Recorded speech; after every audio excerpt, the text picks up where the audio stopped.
excited. Manny Jones. Give it up for Manny. Manny is offering encouragement by way. He's like, he's so excited. I'm so glad MSBC got talent on tonight. I'm so glad for this platform and for these persons to be able to use what they got. And I'm excited about the excitement that is within them for them to use what God has given. So tonight, he wants to bless you and encourage you with a poem entitled Reaction to Life. He said, why this poem? The poem ministers and encourages while expressing frustrations felt by people striving to live a life of righteousness. Why is he using what he has now? He said, I want to use my creative gifts to encourage others spiritually. Celebrate Manny as he comes. His piece is entitled Reaction to Life.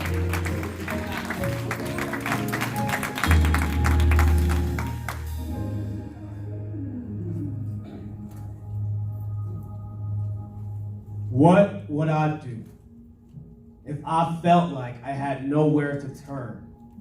If my own mother put me out? If I didn't have food to eat or a bed in which to sleep? What would I have done if I had to grow up in a rough environment? If I had to live by a get money or die mentality, where all trying to do right by people seemed to do was cause me to suffer? And the only way to get ahead was to eliminate the competition. How do I react to someone who calls me out as soft for being kind-hearted, for trying to show the love of God in practice, as if it's a bad thing to live by a higher moral standard, and kindness can be interpreted as weakness? How can I relate to someone that it is actually the exact opposite?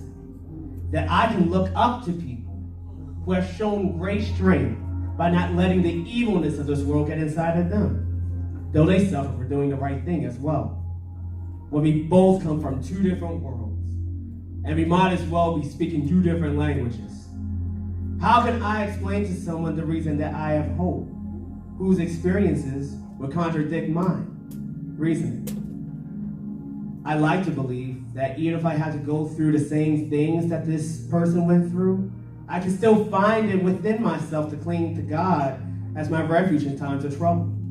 However, I don't know if I would be as devout in my faith as I am now, because I was blessed to have an abundance of people encouraging me, speaking life into me, seeing my potential and going out of their way to help me foster that all throughout my life. I am blessed through the love of God working in other people on my behalf. And no, I don't know what it's like to live in the hood as a teenager and suffer the pains that come from having to live the thug life in order to survive. But what I do know is the suffering that comes from living a life of righteousness on a longer-term basis. The ridicule from my peers who shunned me and rejected me. The pressure to conform my walk, my talk, my overall swagger to gain their approval. The stress I felt when those methods did not work, and the loneliness I felt for years from never quite fitting in. I don't consider myself to be soft because it takes a tough shell to withstand the adversity that comes from people who can't quite understand me, especially when it comes from people who are supposed to be close to me. It takes a certain level of confidence to behave in a way that this society cannot accept. To break yourself out of the box and away from the status quo. To pursue greatness when you're used to inferiority. To dare to accomplish what no one else around you has ever dared to accomplish. It takes a high level of self-esteem to encourage yourself when no one else around you will.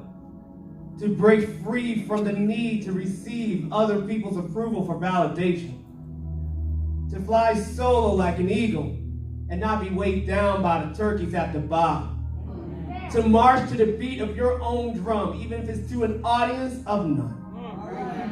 It takes a certain level of faith to go after the big things when you're used to struggling to maintain the small things. To remain hopeful in an environment filled with hopelessness. To not just endure the trials and tribulations, but to enter into a higher calling, a higher purpose, to keep your eyes on a future that is sure to be bigger and better than you're capable of imagining. Throughout my life, I have learned that everybody suffers in some way. Some people choose to let their pain make them bitter and mean. Some people choose to let their pain make them better and more compassionate. Some people choose to live their whole lives and die in the culture of inferiority and hopelessness. Some people choose to live their lives willing to die while struggling to achieve prosperity in hopes deferred. I've never been considered popular with my peers, no matter how hard I tried. But I decided for myself that if I was going to be an outcast, I might as well be one who I could be proud of.